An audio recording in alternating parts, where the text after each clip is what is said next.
White House release published Tuesday, October 14, 2025. Widespread acclaim for President Trump's diplomatic triumph. President Donald J. Trump's diplomacy led to the release of all remaining hostages, an end to the conflict in Gaza, and a new foundation for peace. During visits to Israel and Egypt, President Trump celebrated this achievement and marked a new era for the region. Leaders and experts worldwide praised President Trump's efforts. Major news outlets highlighted his personal influence and pivotal role in securing the deal.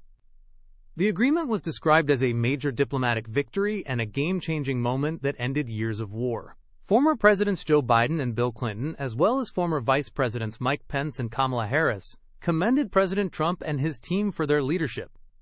Other former officials credited his leadership and personal involvement as crucial to the agreement. National security experts called it an extraordinary day and credited U.S. presidential leadership for the breakthrough. Analysts noted the release of hostages, the pause in hostilities, and the arrival of aid as important milestones. The agreement was called a tremendous achievement by both U.S. and Arab mediators. Presidential historians described the agreement as a victory and a major breakthrough.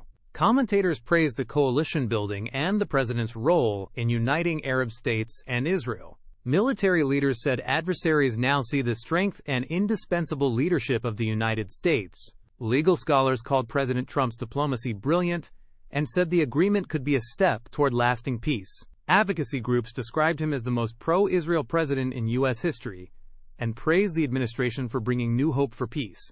World leaders also offered praise.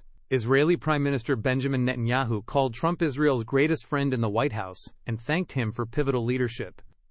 Israeli officials expressed gratitude for his commitment to peace and historic leadership. International leaders from Canada, Egypt, the European Union, India, Italy, Germany, Pakistan, Spain, Turkey, Ukraine, and the United Kingdom commended President Trump's leadership. ASEAN foreign ministers welcomed the agreement and praised his role. Media outlets described the announcement as a remarkable achievement and a watershed moment for the region. Former officials and commentators acknowledged the significance of the deal and thanked President Trump for his diplomatic efforts. World leaders continued to praise President Trump's leadership in securing a ceasefire agreement in Gaza. They called for swift implementation of the agreement and expressed hope for permanent peace and relief for humanitarian needs. The United Nations Secretary-General commended the diplomatic efforts led by President Trump and urged all parties to abide by the agreement, ensure humanitarian access, and work toward lasting peace. Thanks for listening. The full source material for this summary is in the description below.